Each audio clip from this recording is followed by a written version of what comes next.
like, yes, Alan, I can hear you. If not, then that's cool.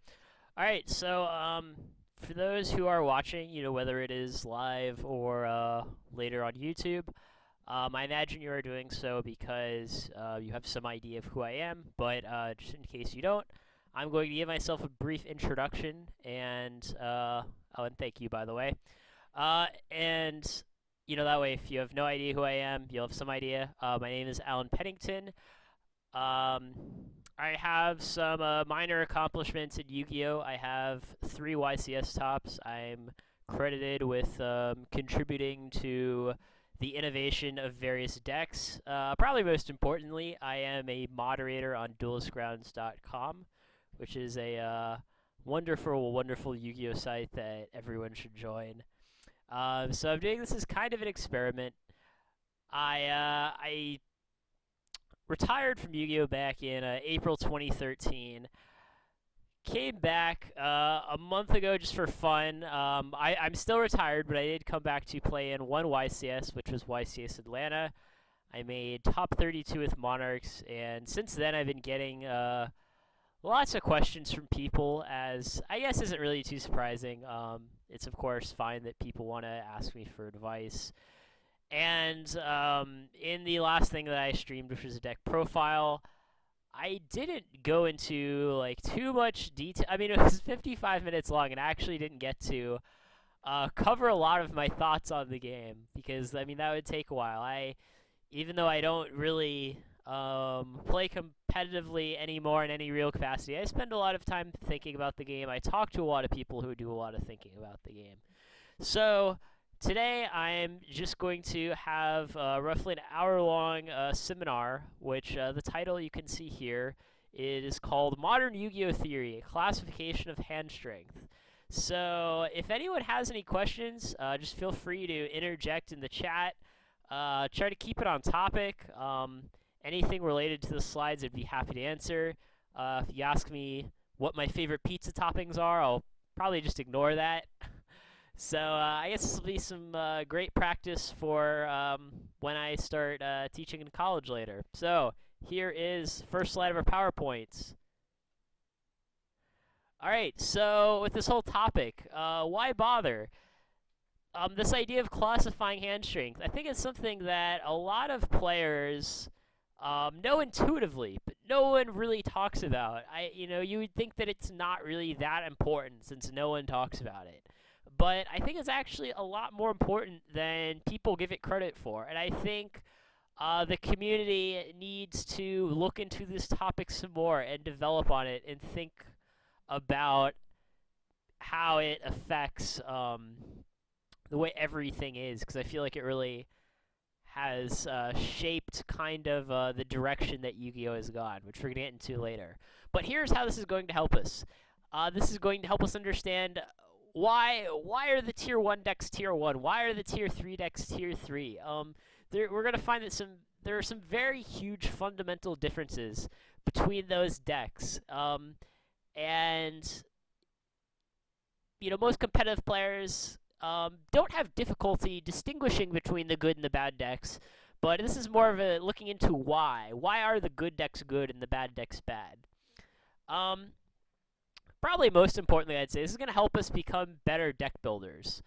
I briefly got into, why I built, for example, my Monarch deck the way that I did, but I didn't really get to sort of touch on like the deeper theory that led me to draw some of the conclusions that I did, and that's what we're going to get into today. So hopefully, I can give you guys some insight into, how I approach deck building in the modern era of Yu-Gi-Oh, as opposed to, how I approach deck building in 2008 or whatever. We're also going to understand matchups better. Of course, matchups are always, either, oh, this is a good matchup, this is a bad matchup, this is, roughly even. But, why is that?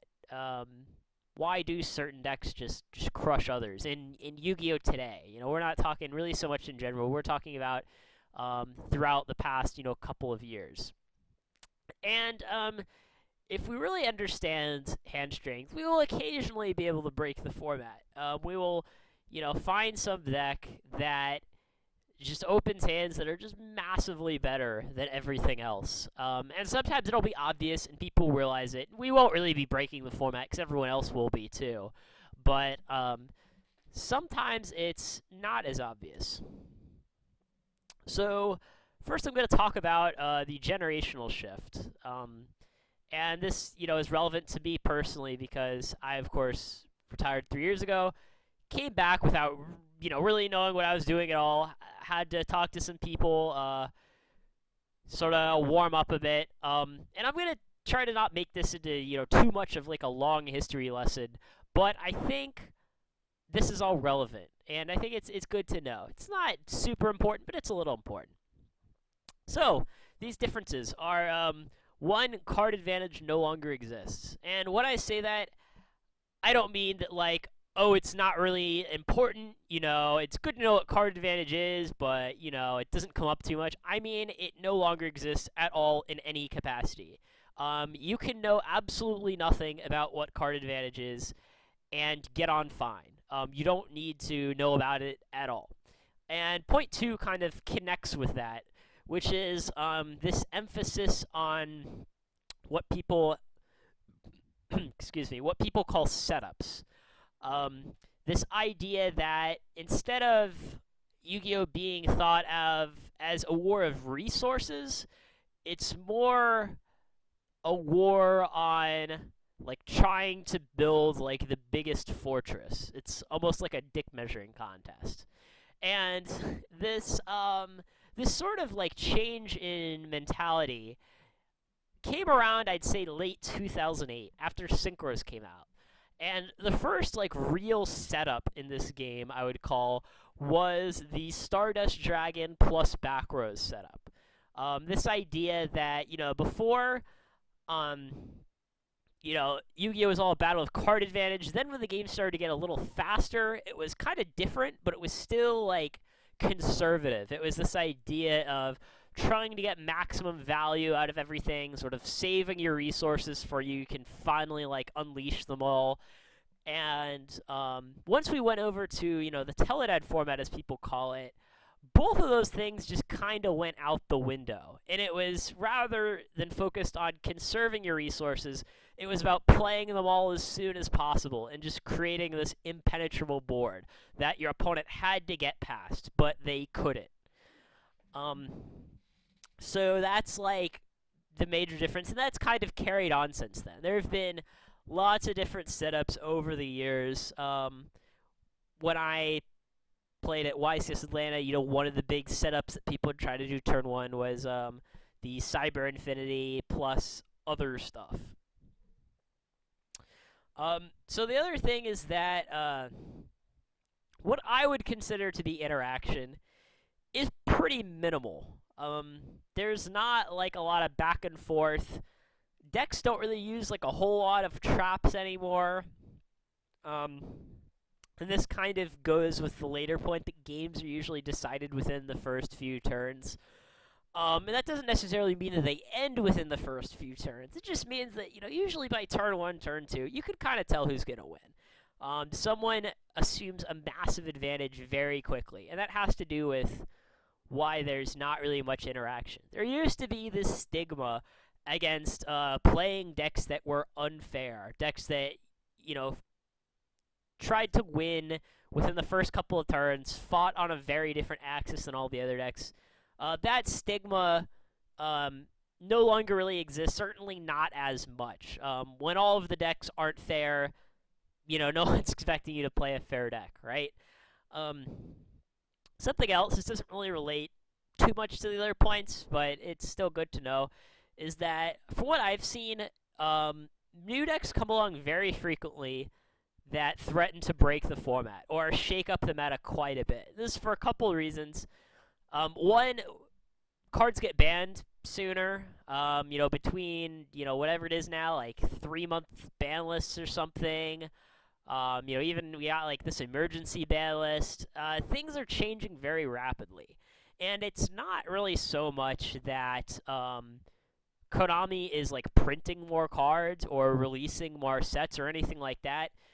It's more of the fact that the cards that they do print and release are more impactful. Um, back in the day, 2006, 2007, Konami would print a 120 card set, and there would be like two cards in it that people were excited about. Oh man, there's this new tech that I can like add to my chaos deck. Whatever, right? Um, Today it's not like that at all. Every few months, really even more than that, every like month, 2 months, few weeks, they just print some new theme that looks like it could be good, right? And we gotta evaluate things very quickly. This is not a stale game. Things are moving very rapidly, and if you want to be competitive, you got to have a system to evaluate the strength of all of these new decks that are rapidly being printed. And last, um, opening hand strength varies a lot, and that is kind of really what this seminar is all about, really. Um, which we're going to see. By the way, I wanted to change this message here.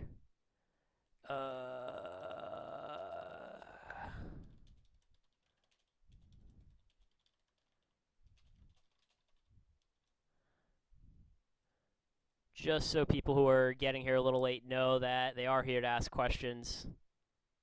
All right. So yeah. Oh, whoops. We're gonna go back. So yeah, opening hand strength, it varies quite a bit. You can have 5 card hands that just do absolutely nothing. You can kill people turn 1. You can, make a field of 3 XYZ monsters and everything in between. And right now you've got, I guess 3 or 4 tier 1 decks. I guess, the 4 would be Pendulum, Monarch, Cosmo, and Water. And not only do they all have very different hands from each other, but some of them... Yeah, unfortunately, I think I am at max volume already.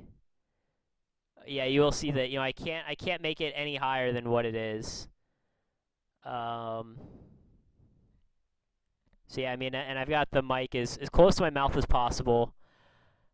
I don't have a webcam. I had technical issues with the webcam, but I do have a mic, and it is like right next to my mouth. So I will try to speak up, I guess. I don't know. I don't think I can talk much louder than I already am. I know before people were saying that like on devices like phones and tablets, it was like a little softer than on like computers. So if you're on a phone, maybe like switch over to a computer and see if that helps. I don't know. So I mean, I'm sorry if I can't hear. Maybe like put in headphones. See, I don't know, but I can't really do too much. I think. Yeah. Um. So yeah, I mean, hopefully it gets better. If the other people are having difficulty hearing me, let me know, and I guess I'll stop and try to fix it. But yeah, so back to the presentation. What I was saying, not only do the different decks in the format have very different hands from each other, but there's even a wide scale of what each individual deck can open. Like not all Pendulum hands are the same. Not all Cosmo hands are the same. There's a lot of variation, which it's a stark contrast from 2006 Yu-Gi-Oh, where every opening hand was, oh, I've got a Cyber Dragon, a Dakochi, a Smashing Ground, and a Sakuretsu, and every hand was like pretty similar to that. Oh, I've got a Mystic Tomato and a Smashing Ground and a Cyber Dragon. Oh, well, I've got a Spirit Reaper, and all of the cards were on the same power level, whereas now there's just a ton of variation. But let's go ahead and move on to the next slide. So there's 4 different types of hand strengths that I'm going to talk about, and we're going to go from bottom to top. And the first one is what people would call a garbage hand. And, you guys probably already know all this stuff. Garbage hand, it's a hand that doesn't do anything. So I give an example here with Water. Not trying to hit on Water, just the example that I chose. So if you go first and you open Heavy Infantry, Instant Fusion, Molten Glacia, Max C, and Effect Veiler, you can't really do anything. You just kind of have to draw 5 and say go. That is what we would call a garbage hand. And it is possible that, the next card that you draw changes your garbage 5 into a great 6 or a decent 6. Maybe with that hand you get like an Atlantean Prince or something, and maybe that improves things. Who knows, right? So of course, with any deck, you are going to get garbage hands sometimes. Unless you're running, 5 Exodia pieces and 35 pot of greeds, garbage hands are going to happen. Now, we will talk about, you know, trying to reduce the garbage hands we open and seeing how that affects our win rate. But, it is worth knowing every hand is going to have some garbage hands. Let's move on. Second classification, I call this playable. I could have picked a different word. Good, decent, average, mediocre, solid. They all kind of mean the same thing. I just mean a medium strength hand. This is a hand that isn't garbage, but it's not the nuts. The nuts is the next classification that we're going to talk about. So a playable hand is a hand that allows you to play most of your cards, but does not provide you with some dominating setup that puts, tremendous pressure on your opponent. So I give an example here with Cosmo. You go first, you open Farm Grow, Slip Rider, Solemn Strike, Call the Haunted, and Cosmojo. These are all playable cards. They're good. We're certainly not, upset that we opened this hand, but it's just playable. And playable hands are the ones that are the most interactive. It's kind of obvious from the definition, right? I mean, obviously, if we had, the nuts, they just wouldn't be able to interact with us at all. If we had a garbage hand, we wouldn't be able to interact with them at all. So this is kind of like the middle ground there. You'll see with this Cosmo hand, we're going to be, solemn striking some cards, Cosmojoing some cards. We are going to have to play Yu-Gi-Oh! And with these hands, we're going to focus on stopping them from, running us over here. And so, the contrast from modern Yu-Gi-Oh! To old Yu-Gi-Oh! Is that in the old eras, like I mentioned before, really every hand was just playable. You wouldn't open garbage or the nuts, like, really at all. When you were playing with cards like, Cyber Dragon and Zaborg and Chaos Sorcerer and, I don't know, whatever else, every hand was just kind of decent, right? You never, looked at your hand and thought, oh man, there's no way I can definitely lose this game. And you never really, sometimes you would open garbage, right? Sometimes you would, open up with 6 Monarchs in your Monarch deck or something, and you'd be like, man, this is a garbage hand. But most hands back in the old eras were playable. So, and now to everyone's favorite, the nuts. We all know what the nuts means. I think we all do. But I'm going to go ahead and give us a definition. It is a hand that creates a field so strong that it puts immediate pressure on the opponent to answer it or they lose. That's what the nuts is. They might be able to answer it and beat you, but when you have the nuts, they've got to do something pretty quickly or, they're just dead. So, classic example here from today's games. Pendulum deck goes first and makes an opening field of several Synchro and or XYZ monsters. Pretty standard. So that, making a massive field, that's one type of nut hand. The other one would be fields that prevent the opponent's deck from doing anything, right? Some people call, these cards floodgates, cards that say, oh, you can't play Yu-Gi-Oh! So one example of, a nutted hand would be, I'm playing Monarchs, turn 1, I summon Erebus, shuffle a card from your hand into your deck. I put, Pantheism and Prime into my grave. I banish Pantheism. I search for 3 domains, activate domain, say go, right? I got rid of one of their cards, and I stopped them from going into their extra deck. So they're going to have to, do something about that, or they're going to lose. They're not going to lose the next turn, but if they have, a 15-card extra deck, they're going to need to get rid of that domain. So, of course, we're going to touch on this a bit later. Not all nuts are created equal. Some could even say that some nuts are bigger than others, right? But yeah, whether you're evaluating, the the big field as opposed to, the floodgate option, which of those two kinds of nutted hands are better? I mean, it depends, right? Which, we'll find out. Depends on the matchups, the metagame. And so this is the difference from modern Yu-Gi-Oh! To old Yu-Gi-Oh! In old Yu-Gi-Oh! We saw most hands were in the playable category. In modern Yu-Gi-Oh! Most hands are in the nuts category. So, we're gonna have some very different approaches. I'm not here to argue about whether old Yu-Gi-Oh was better than new Yu-Gi-Oh, whether it was more fun or more skillful. You can decide that for yourself. I'm just here to talk about this new era and how some older players in particular I think need to change their mentality. So, our fourth classification. Seems like we've covered everything, right? Well, no, because I decided to add one more. And that is called the Super Nuts. It's a lot like the Nuts, but the difference is, well, I'll talk about the difference. The Super Nuts is a hand that effectively ends the game regardless of your opponent's possible holdings.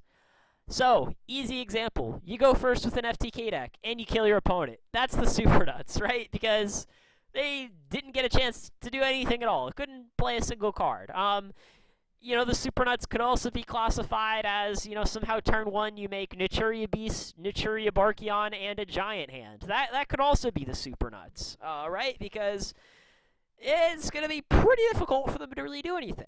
And some of these hands, well, really most of these hands, actually, are going to have...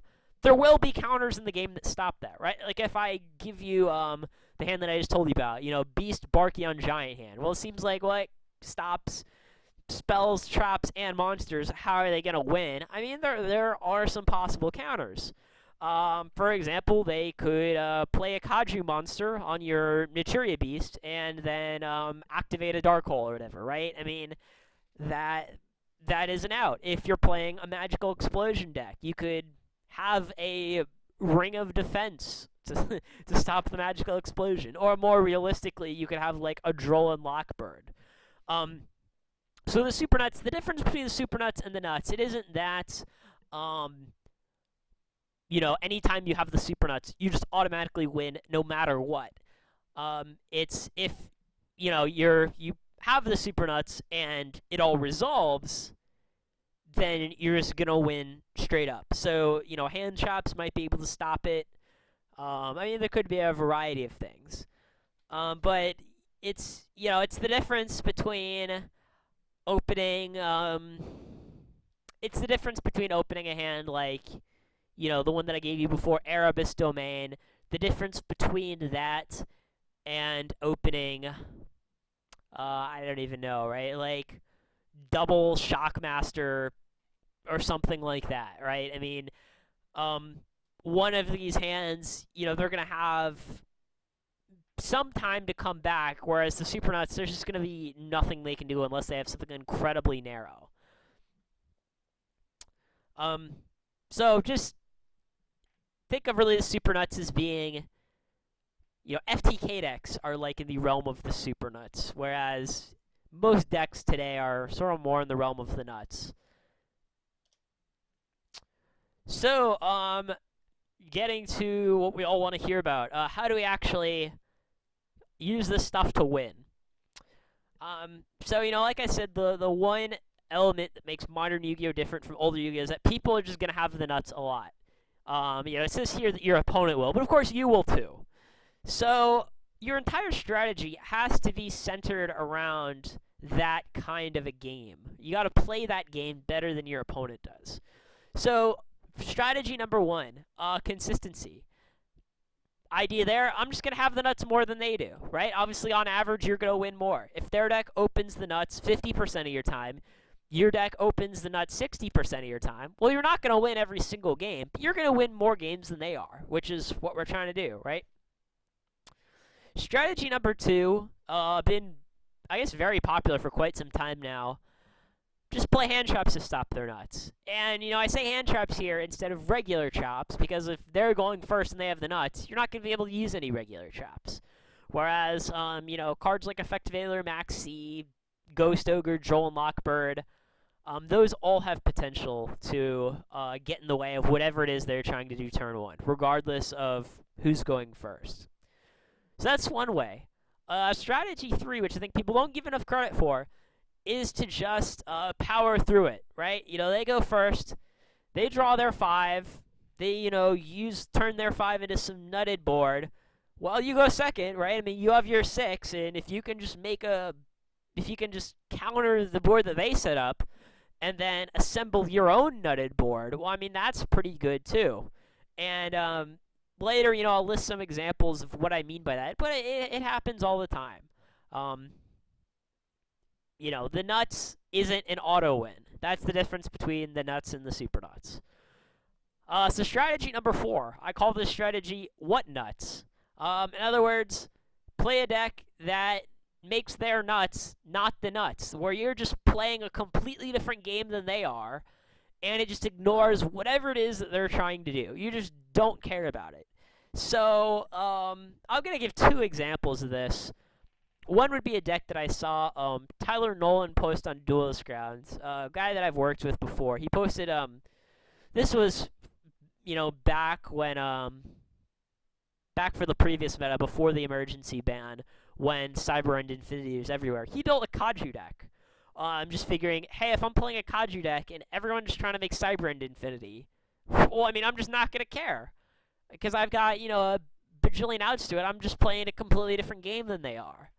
And, whether the strategy is good or not, I mean, that's, of course, another argument entirely. But that is the basis of the strategy itself. If everyone's trying to, I don't know, discard your hand turn 1, we'll play a deck that doesn't care about getting its hand discarded. That deck might not exist, of course, but that would be, like, the idea, right? So I guess, like, a deck like that would be Dark World, for example. If everyone's nut play is trying to discard your hand turn 1, well, then play Dark World. Another example, the second example that I was going to give, in addition to the Kaju deck today, was Final Countdown back in 2012. The nutty plays back then, Insectors being able to destroy your entire field every turn. Countdown didn't care since everything was chainable.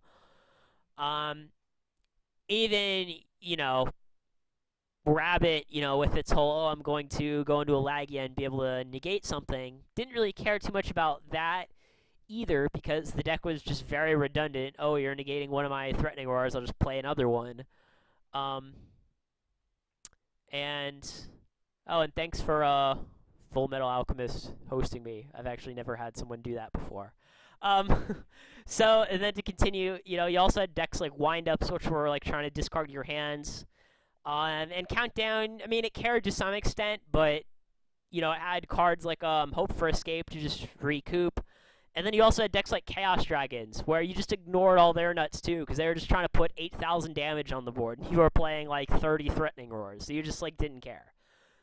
So that's strategy number 4. Strategy number 5 is, I just call it go bigger. If everyone's trying to have the nuts, well, you can just have the super nuts, and then just win more than everyone else. And, how viable a strategy is, I mean, it depends. Like I say there at the bottom, the viability is all going to come down to, what are the tools that you have, as well as what are the strategies that people are using, the metagame. So I'm not going to sit here and tell you that one of these 5 strategies is better than all the others. It depends, and that's just kind of on you to figure that out for yourself. So, what a lot of people will say in this whole discussion, I'm sitting here talking about how important it is to have the nuts, and they're going to say, well, wait, isn't it really more important to make sure that you don't open garbage? And, well, I mean, yes and no. Obviously, our main goal overall, the reason we're having this discussion in the first place, is that our goal is to win. And we want to win more than everyone else. And we want to maximize our chances of winning. So that is, like, our really, really broad goal. And then we have, like, some sub-goals to accomplish that. It's worth noting that how we win or lose a game is completely irrelevant. And that should be obvious, right? But I think a lot of people have biases, and no one likes to win or lose in a certain fashion. No one when someone says, hey Alan, how are you doing in the tournament? How'd your last round go? No one likes to say, well, I lost because I opened garbage twice in a row. No one likes to say that. Um, but whether or not we fight, a really close game and our opponent ends up pulling it out, or, well, we just open garbage and they kill us within the first couple of turns. Ultimately, the same thing happened in both those. We lost. So just keep that in mind. Don't get too sidetracked as far as your goals. Something else that I want to note, and people will sit here and tell me that I'm wrong, but I've posted the mathematical arguments on Duelist Grounds. The length of the tournament is irrelevant. And you're like, wait, irrelevant to what? Okay, I mean irrelevant to whether or not you should focus on eliminating the garbage. Regardless of whether you're playing a 1-round tournament, a 5-round tournament, an 8-round tournament, or a 12-round tournament, your goals are going to be the same, to maximize your chances of winning. The number of rounds is irrelevant. It's completely irrelevant. If I've got a 60% chance to beat you, it doesn't matter how many rounds there are, or what round it is, or anything like that. So people will often say, oh, this deck, opens garbage 20% of the time. I could never play it in an 11-round tournament. That is a fallacious argument. It may be the case that this hypothetical deck that opens 20% of the time isn't very good, but then if it's not good, it's not good. I mean, that's just how it works. So, just trying to get people into the right mentality, is I think, rather than focusing on minimizing the number of garbage hands you own, looking over your deck and thinking, well, if I open, multiples of this, that could contribute to, me having a bad hand, or, whatever, rather than thinking of it in that way, thinking of it in terms of reducing your bad hands, I think it's much better, and you're going to have much more success if you focus on increasing the number of good hands that you open. Because obviously, if you increase the number of good hands that you open, well, what happens? I mean, that has to come from somewhere. Well, that's as a logical consequence. That means you've reduced the number of bad hands that you've opened. So, whether you focus on trying to open the nuts versus the super nuts, or whether you focus on, maybe trying to draw a lot of hands that are just playable, just focus on that. Don't focus on eliminating the garbage, because that will, if you're a good deck builder and you focus on opening the hands that you want, that just means that not having bad hands is a natural consequence. So, just, try to think about, priorities, I guess. So, the other question that people say is, okay, well, you're talking about opening the nuts a lot. Why have a deck that, opens playable hands a lot? And, is that good enough? I don't really open garbage, but I open hands that are playable.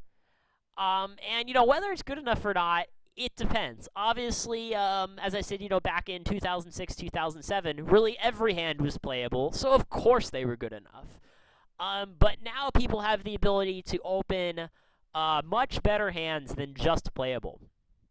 So, first of all, you need to understand, when you open a playable hand, you don't just want to lose to your opponent's nuts. That takes, because again, it doesn't matter how you lose, right? If you had, some sort of playable hand, that Cosmo hand before with Solemn Strike and Cosmojo, and you play both your cards and you stop your opponent for, the first couple of turns, but then, on turn 3, they just assemble some huge board and beat you. Well, it doesn't matter. You still lost. So, I'm not saying that, that if you have a playable hand, you're not going to win. Just that you need to realize that, if you have, this hand that's just playable, you need to have a plan for how to win. And second, this is a contrast again from modern Yu-Gi-Oh as opposed to old Yu-Gi-Oh.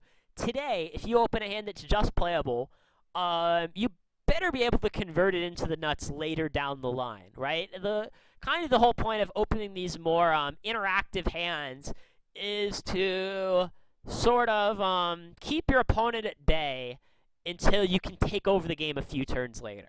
So with that Cosmo hand, everyone knows Cosmos have some pretty nutted hands. Just because you don't have one now means you can't get it later. So that is like kind of the goal. You're trying to survive the early game um, until you're trying to survive the early game until you can sort of push over your opponent and beat them. So I guess I'm going to answer your question.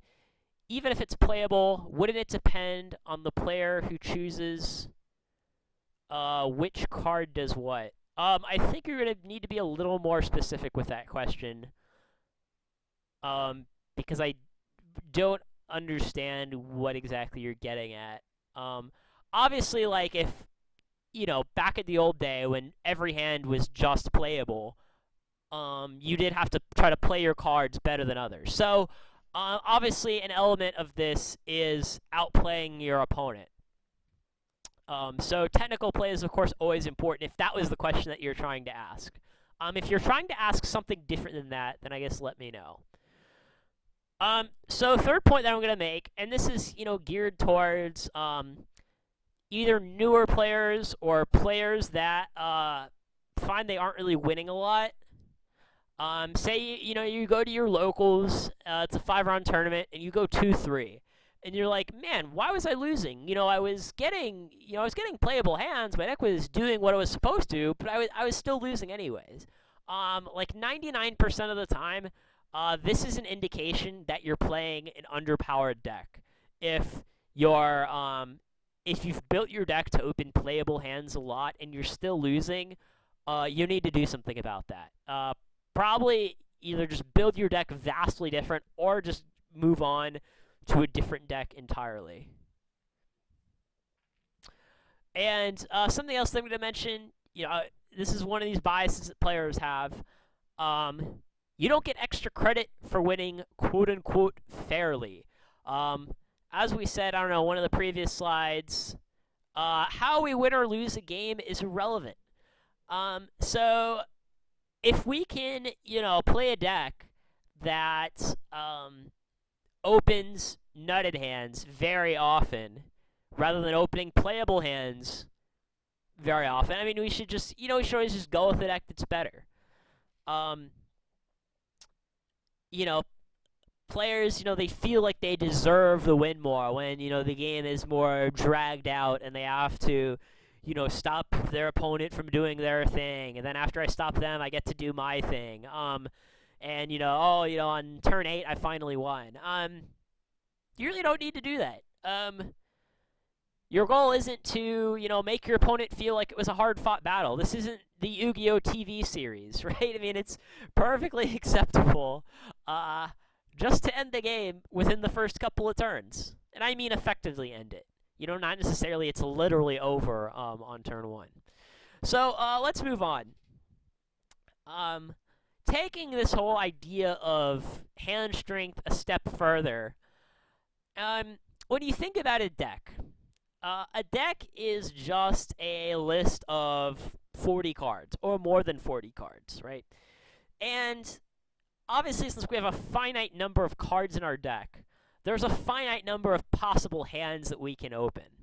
It's, of course, very large. The number is roughly 40 factorial, which is massive.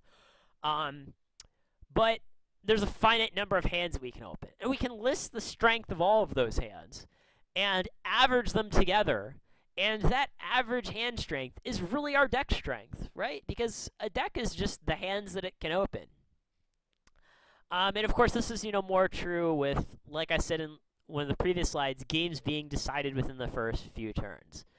So when we're trying to evaluate how good a deck is, say you got, whatever it is, 5 decks, and you're trying to figure out which one is the strongest, we can just, look at the frequencies of what kinds of hands that these decks open. And there's not, some sort of like straightforward formula like, oh, well, this deck opens, the nuts 80% of the time and garbage 20% of the time.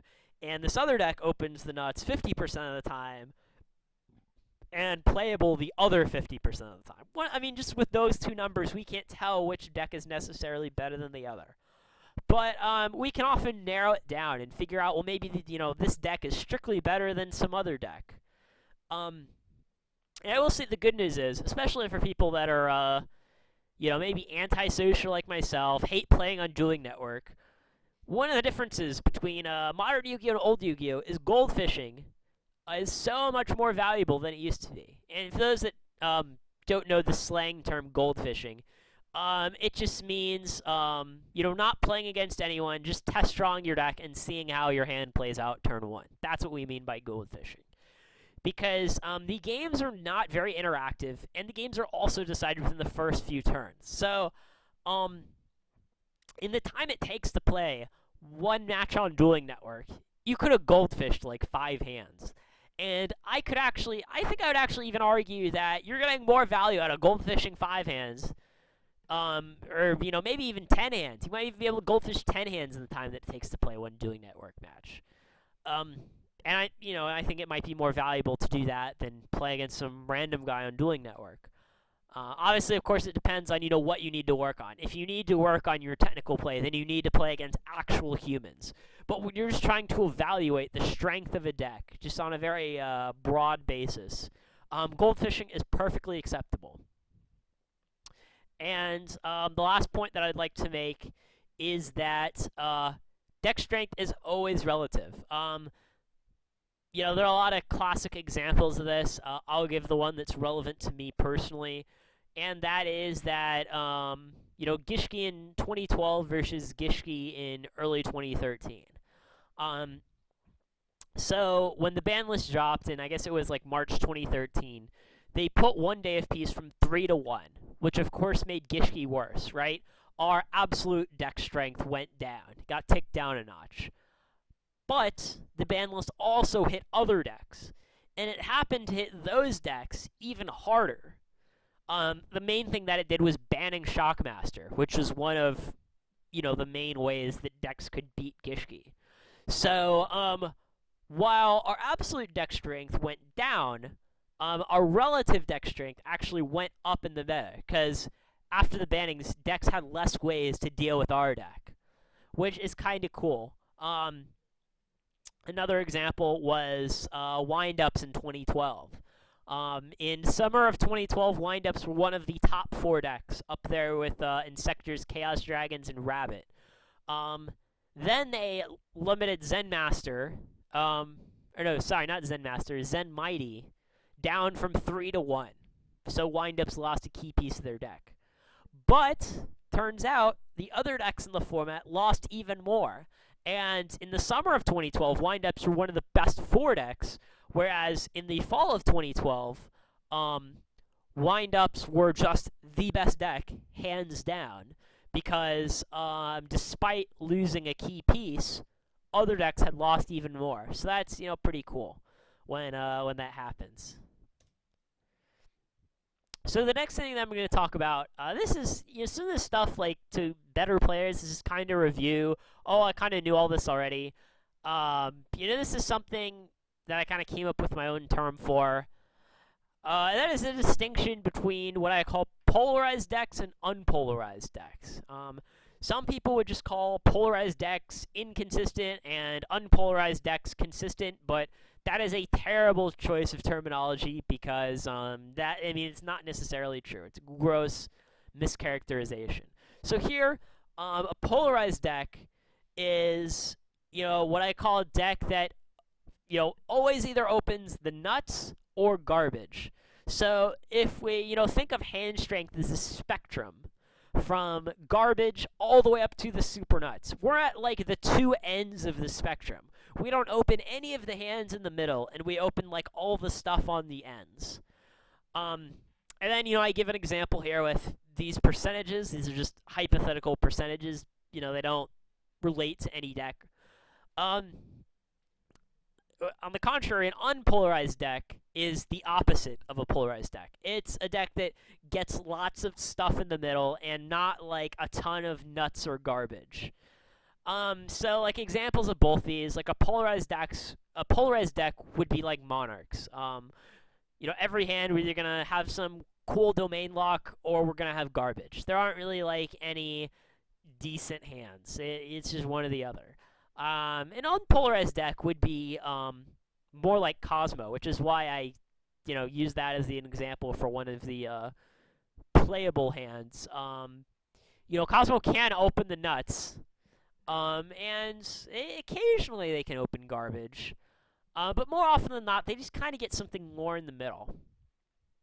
And another bias that I'm going to talk about is that many people just don't like to play polarized decks ever because they just hate opening garbage. They can't stand it. They, think about, that 1 in 10 games that they opened garbage and not the, 6 out of 10 games that they just opened the nuts and utterly, obliterated their opponent. So one of these is not necessarily better than the other. Of course, obviously, the really good decks are decks that just always have the nuts. They never have, playable hands or garbage hands. I mean, that would be how it would work in a perfect world, but in reality, we're not just going to open the nuts every single time. So, just keep that in mind. Overall, our goal is to maximize our chances of winning. That may be with a polarized deck. It may be with an unpolarized deck. We don't know, and, we will discuss it. So, I guess I'm going to, give an application for this strategy, how I applied it. When I talked in my YCS Atlanta profile, I just kind of said, oh, yeah, I built my deck to open the nuts a lot. Didn't really elaborate too much. Hopefully, with this presentation, you can get a better idea of, what my thinking was specifically. So, like I said, Monarchs are a deck that is polarized. So, really, any hand that isn't in the nuts is garbage. You're not gonna be able to construct this deck in such a way that we get lots of hands that are in the middle. I guess maybe you could, but it would be pretty difficult. And there wouldn't really be a lot of point. What's the point? Why would we want to open a bunch of playable hands if we can just open a bunch of nutty hands? So, really, when you look at my deck construction, and I will bring up my deck here, all of my card choices were just focused on making sure I have the nuts as often as possible. That's why I have, 3 domain, where some people were playing 2. That's why I had 3 prime when some people were playing 2. And that's why I had 3 upstarts, and, and so on and so forth. So, I wanted to have the nuts as often as possible. And then, anytime, I'm thinking about how to win a tournament, I'm thinking about what my matchups are and where my edges are in those matchups. And something that I realized, I practiced the most against the pendulum decks because, as you all are well aware, pendulums were the majority of the meta at YCS Atlanta. And I realized that the one advantage that I had over them, Monarchs and Pendulums, both opened the nuts a lot. Really consistently, both of them had the nuts.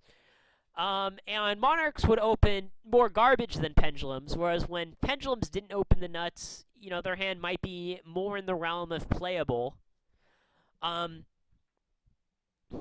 But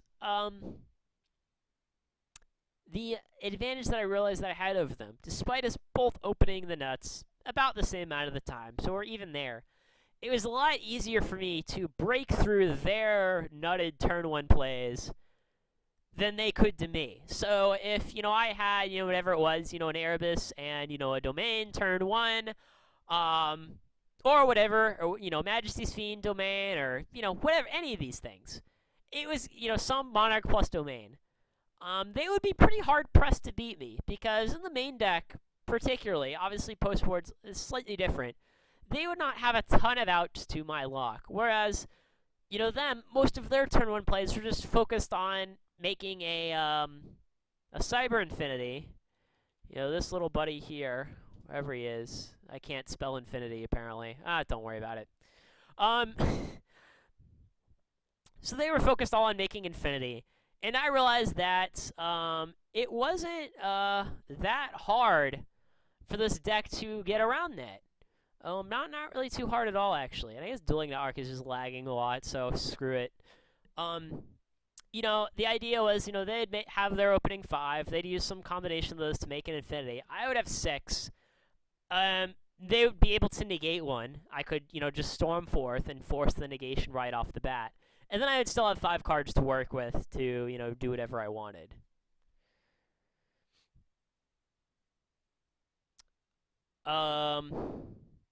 So to answer, Raxer the Gamer is having 3 upstart, 3 chicken game, 2 terraforming, 2-inch draw power for a Zeal Gigas deck that relies on drawing monsters to shuffle cards off the field. I'll just be honest here. I am not familiar with how this Zeal Gigas deck works. So I will in a second. Maybe I'll answer some of your questions. Regarding, which of these 5 strategies we should focus on. So, Raxer, I'm not sure if, how, if you, just got here. But, to make a long story short, I, talked about these 5 strategies, and this is how to win. So, if having all this draw power, helps you through your goals, obviously here I think this would probably help with the consistency, having the nuts more often than they do, then if that's necessary for consistency, then run it, right? If there's other cards that would make your deck even more consistent, or perhaps power through their nuts, then maybe something else would be better, right? I mean, obviously, a card is only as good as the next best option. I mean, if there are no better options than the ones that you listed, then, well, I mean, that's what you got to go with. If there's something else that could be better, then, you got to examine the pros and cons of each. So going back to this, in my testing, I, of course, tested the most against Pendulum because that was most of the field. And in my testing, I was realizing that, I could, would I beat a Cyber Infinity every game? No, definitely not.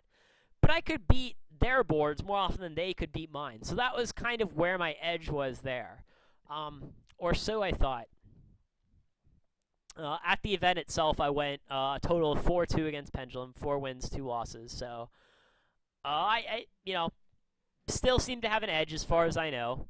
And then as far as Cosmo, most of their nuts were consisting of, making like a Dark Destroyer, this huge untargetable guy that I have to answer.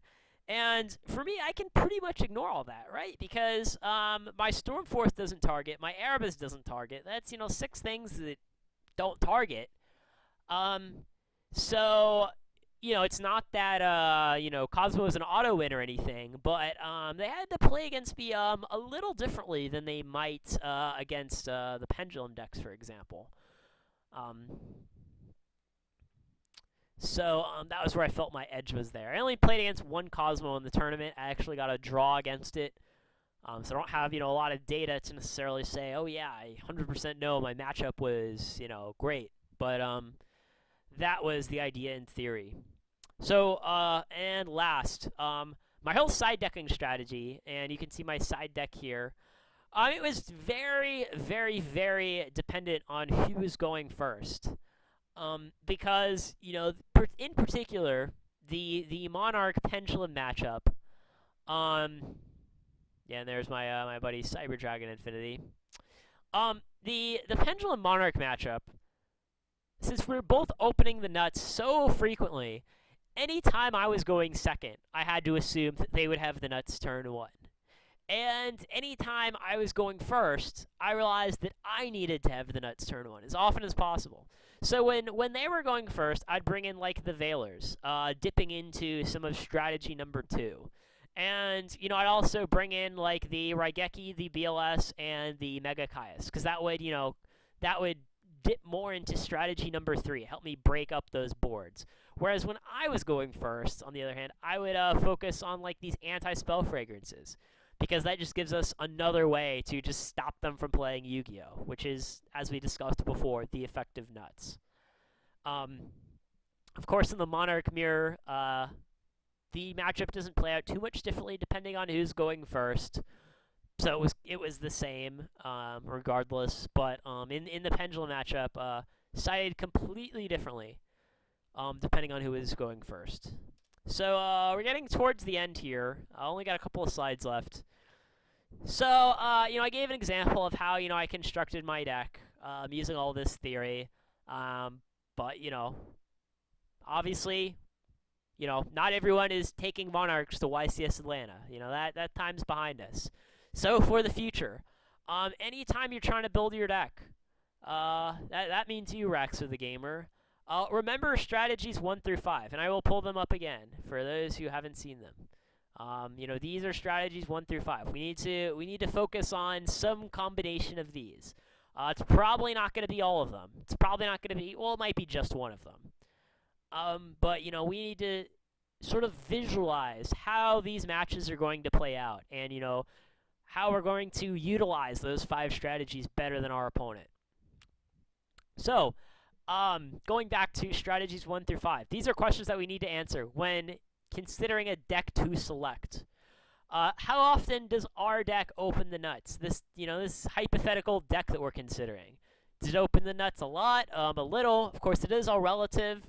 And one metagame, opening the nuts 30% of the time might be great, and another one, 30% of the time, might be terrible. So, of course, you have to keep that in mind. Second, how often will they be able to disrupt and or power through my nuts? In other words, how many times are we going to have the nuts and still lose? Because that kind of defeats the purpose of having the nuts if we lose a lot. It might cause us to, rethink things. So, in other words, there's a difference between a deck that opens the nuts 50% of the time and wins 90% of the time that it has the nuts, compared to a deck that opens the nuts 60% of the time but only wins 75% of the time that it has the nuts. Those are two different things. And then, of course, the reverse of this question number 2 is how often will I be able to disrupt or power through their nuts? And that number 3 was, one of the reasons that led me to be very confident in my Monarch deck, because I realized I could power through their nuts, not all the time, but more often than most decks, more often than most people. And then the last question relates to, strategies 4 and 5. How often, how viable are those? How viable are 4 and 5? Is it going to be possible to really ignore all of the powerful plays that people can do in the format? I mean, it might be. And, if we pick a deck that focuses on opening the super nuts a lot, how consistent is it?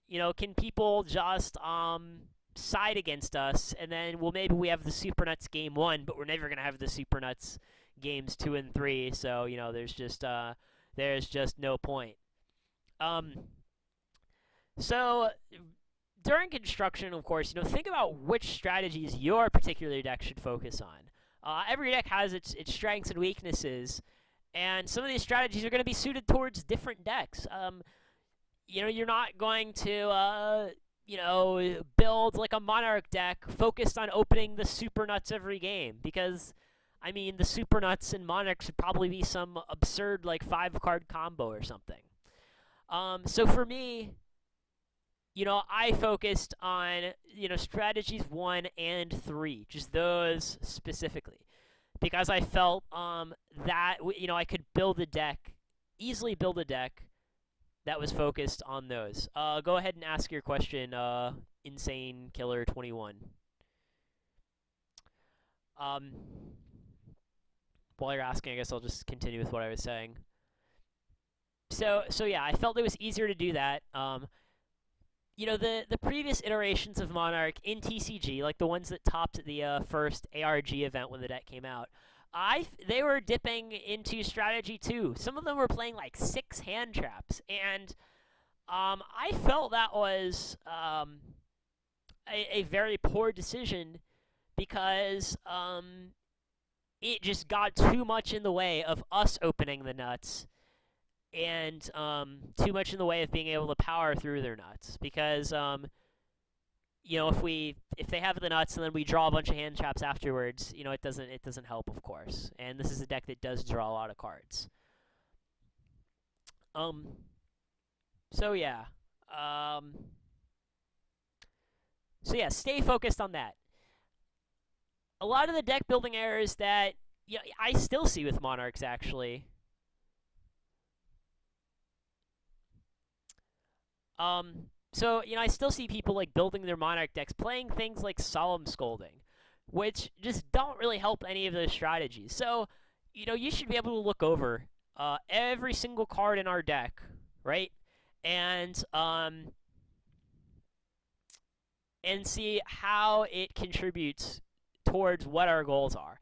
If you can't, then just cut it. It doesn't matter if, well, all of these other decks are playing this card, so I should too. Like, that was, I feel like sometimes people are too narrow-minded in that regard. So I'm starting to get, a little rambly here. So I'll go ahead and answer Insane Killer's question. The Red Archfiend deck are powerful dragons, but I'm not able to create a deck that will be able to summon his red hot forms faster. And it is sometimes a slow deck. Do you think you can help? All right. Well, first of all, um, keep in mind, as I mentioned at the beginning of this presentation, way back before I got started, I am a graduate student. I don't really have time nowadays to, work on, deck projects with people, help everyone tune their deck. So, I personally will probably not have, it's not the best use of my time to, help people with their Yu-Gi-Oh decks. I will say, to answer your question, I would recommend making an account on duelistgrounds.com. I am a moderator there. I've been a member there since 2007, and I would attribute a large majority of my success to being an active participant on this site. I have, as I mentioned, I have 3 YCS tops, top 32s, that is, and being able to discuss things with a lot of other competitive players is what I feel helped me the most. So I would recommend doing that. We have, a TCG Deck Garage. You can, get help there. So that's what I would do. But thank you for your question. Getting back to this deck construction thing, I'm gone a little over time. Been on for like an hour and 3 minutes now. So yeah, something else here I mentioned, pick strategies and focus on them. Which means it is fine to build linear decks. People use the term linear as a derogatory term often. Like it's a bad thing. Like, ew, linear deck. Who would want to play those? As I keep saying, games are decided within the first few turns. And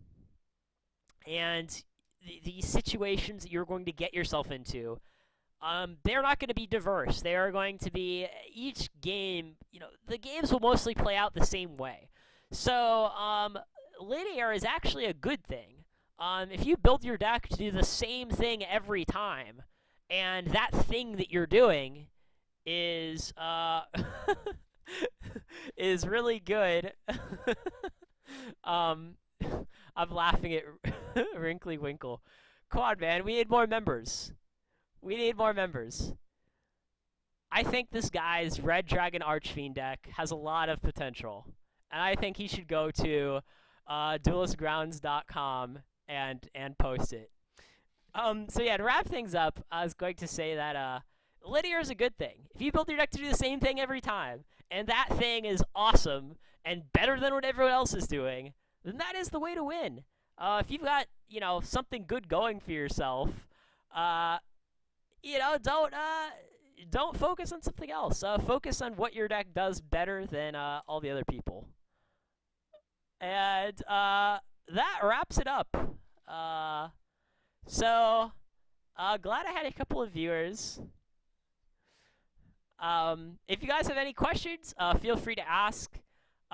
Did give a shout out to duelistgrounds.com a couple of times. Please go and join and post all of your Red Dragon Archfiend decks. Also, for the newer people, this whole thing, if you came midway into this presentation, I am going to be uploading it to YouTube. I am going to post a link to my YouTube account right here in the chat so people can see it. I believe that's it. If anyone wants to go check it out, see my previous videos. Got lots of awesome things like fruit reviews there. I know everyone loves fruit reviews. So any questions, guys, or should I send you off? Yeah, I'll give you a couple of minutes to get any questions in. Yeah, I guess I never did say that definitively. I am not getting back into Yu-Gi-Oh! In the sense that I'm gonna start traveling to events and stuff. Yu-Gi-Oh! Worlds is in Orlando. I would like to be there. I would like to meet some of you guys. I would like to meet all the best duelists. So I will likely be there just for fun. As I said, I am a graduate student. I can't. I mean, even if I did have time to play Yu-Gi-Oh!, I'd probably have better things to do with my time, to be honest. I do play poker semi-professionally now. I enjoy poker quite a bit. There is more money in that game, so as far as my free time goes, I'm focused more on that.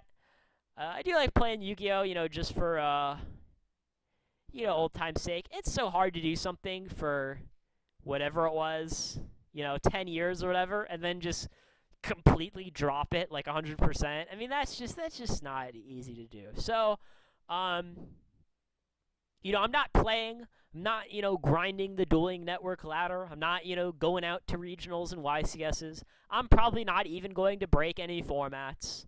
But I do like helping you guys out. I know that you appreciate it. If you didn't appreciate it, I probably wouldn't have won King of the Forum 2 years in a row. So no, I'm not getting back into Yu-Gi-Oh! People have asked me that a lot. People who saw me at YCS Atlanta were like, "Oh, so you topped. This means that you're gonna go to all the YCSs now, right?" I'm like, no, not exactly. I mean, even if I'd gotten first place, it would have been the same thing. There's just better ways to spend my time. And, I did say I wasn't going to get into too much of an argument of, which is better, old Yu-Gi-Oh! Versus old Yu-Gi-Oh! Versus new Yu-Gi-Oh! But, I don't like this, style of the game as much as the older style. So it's not quite as satisfying for me. So yeah, hopefully that is enough of an answer to are you getting back into Yu-Gi-Oh? TLDR, no, I'm not. So any other questions, guys? Thinking probably not.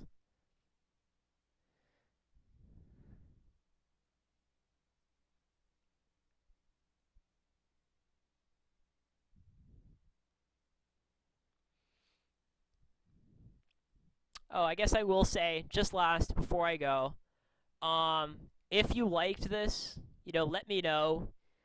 Whether it's messaging me on Facebook, PMing me on Duelist Grounds, commenting on the video. And if you hated it, let me know. As I said, I'm not gonna waste my time if no one watches this and likes it. So either way, give me your feedback. Again, for those that just got here, the whole video will be up on YouTube, so you can watch it all, tell me what you think. If this is, something that I decide to start doing regularly, I will try to get, some other people on, because, some of these, potential topics, I don't have a lot of topics that I can talk about, right? I'm a guy that doesn't even play. I'm a guy that doesn't even play at any real capacity, so I can't talk too much about Yu-Gi-Oh theory without getting some other people involved. So so yeah. In the future, I might try to maybe get some other people to contribute that know what they're talking about. All right. Well, take it easy, guys. Peace out.